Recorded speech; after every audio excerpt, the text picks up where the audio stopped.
தற்போது கிடைக்கப்பெற்ற முக்கிய தகவல். விஜய் கட்சியிலே இணையும் ஓபிஎஸ் வெளியான அதிகாரப்பூர்வமான அறிவிப்பு. நண்பர்களே, நம்ம போடக்கூடிய வீடியோக்கள் உங்களுக்கு பிடிச்சிருக்கு அப்படின்னா லைக் அண்ட் சப்ஸ்கிரைப் பண்ணிக்கங்க.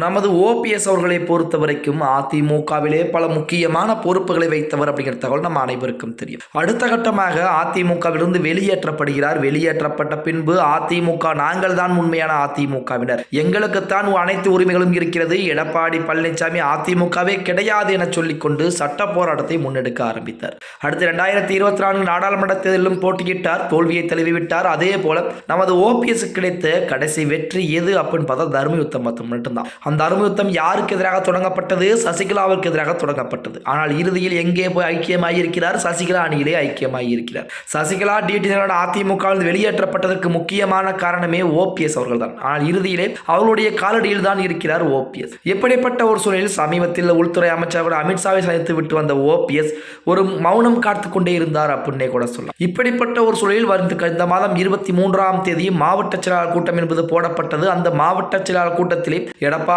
பழனிசாமியுடைய பெயரை உச்சரிப்பதற்கு கூட எங்களுக்கு அருகதை இல்லாத நிலைமையில் தான் எடப்பாடி பழனிசாமி இருக்கிறார். அதை எங்கள் வாயால் உச்சரிக்க முடியாது. அதிமுக நாங்கள் கூட்டணி என்பது கிடையாது. எடப்பாடி பழனிசாமி இல்லாத ஒரு அதிமுக இருந்தால் கண்டிப்பாக நாங்கள் அதிமுகவில் இணைகிறோம், கூட்டணி வைக்கிறோம் என நமது ஓபிஎஸ் சொல்லிவிட்டார்.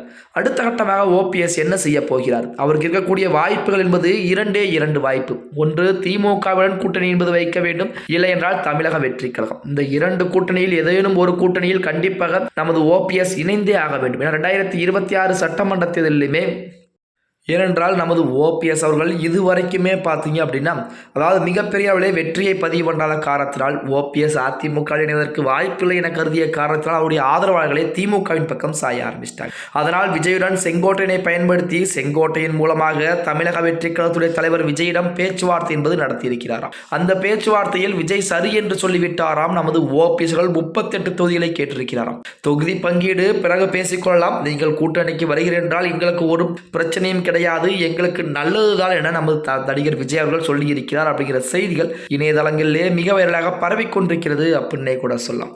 அதிலையும் கூடுதலாக நமது தமிழக வெற்றி கழகத்தை பொறுத்த வரைக்கும் அவர்கள் அதிமுக கூட்டணிக்கு வருவதற்கு வாய்ப்புகள் என்பது மிக மிக குறைவாகத்தான் இருக்கிறது. இப்படிப்பட்ட ஒரு சூழலில் ஓபிஎஸ் அதே போல செங்கோட்டையன் இருவரும் சேர்ந்து தமிழக வெற்றி கழகத்துடன் கூட்டணி என்பது வைத்து 38 தொகுதியில் ஓபிஎஸ் தரப்பினர் போட்டியிடுகிறார்களாம்.